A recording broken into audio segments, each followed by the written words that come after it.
ಶಾಲಾ ವಸತಿ ನಿಲಯಗಳ ಸುತ್ತ ತಂಬಾಕು ದಂಧೆ, ಅಧಿಕಾರಿಗಳ ಕಣ್ಣೆದರೆ ವಿದ್ಯಾರ್ಥಿಗಳ ಭವಿಷ್ಯದ ಜೊತೆ ಚೆಲ್ಲಾಟ.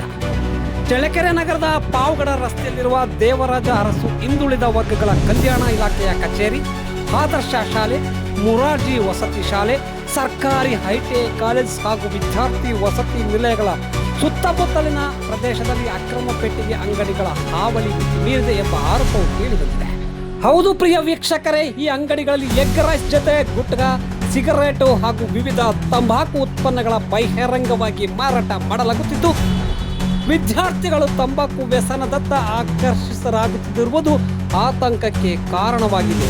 ಪರಿಸ್ಥಿತಿಯ ಗಂಭೀರತೆಯನ್ನು ತೋರಿಸುವಂತೆ ಆದರ್ಶ ಶಾಲೆಯ ವಿದ್ಯಾರ್ಥಿಯೊಬ್ಬನ ತಂದೆ ಪೊಲೀಸ್ ಇಲಾಖೆಗೆ ದೂರು ನೀಡಿದ ಬಳಿಕ ತಮ್ಮ ಮಗನ ಶಾಲೆಯಿಂದ ಬಿಡಿಸಿ ಬೇರೆ ಶಾಲೆಗೆ ಸೇರಿಸುವಂತಹ ಘಟನೆ ಕೂಡ ಬೆಳಕಿಗೆ ಬಂದಿದೆ. ಈ ಹಿಂದೆ ಜಿಲ್ಲಾ ತಂಬಾಕು ನಿಯಂತ್ರಣ ಅಧಿಕಾರಿಗಳು ಸ್ಥಳಕ್ಕೆ ಭೇಟಿ ನೀಡಿ ಅಕ್ರಮ ಅಂಗಡಿಗಳ ಮೇಲೆ ದಾಳಿ ನಡೆಸಿ ದಂಡ ವಿಧಿಸಿದ್ದರೂ ಕೆಲವೇ ದಿನಗಳ ಮತ್ತೆ ತಂಬಾಕು ಉತ್ಪನ್ನಗಳ ಮಾರಾಟ ಆರಂಭವಾಗಿದೆ. ಶಾಲೆ, ಕಾಲೇಜು, ವಿದ್ಯಾರ್ಥಿ ನಿಲಯ ಹಾಗೂ ಸಾರ್ವಜನಿಕ ಸ್ಥಳಗಳ ಸಮೀಪ ತಂಬಾಕು ಉತ್ಪನ್ನಗಳ ಮಾರಾಟಕ್ಕೆ ನಿಷೇಧವಿದ್ದರೂ ನಿಯಮಗಳನ್ನು ಬಹಿರಂಗವಾಗಿ ಉಲ್ಲಂಘಿಸಲಾಗುತ್ತಿದೆ ಎಂಬ ಆರೋಪಗಳಿವೆ.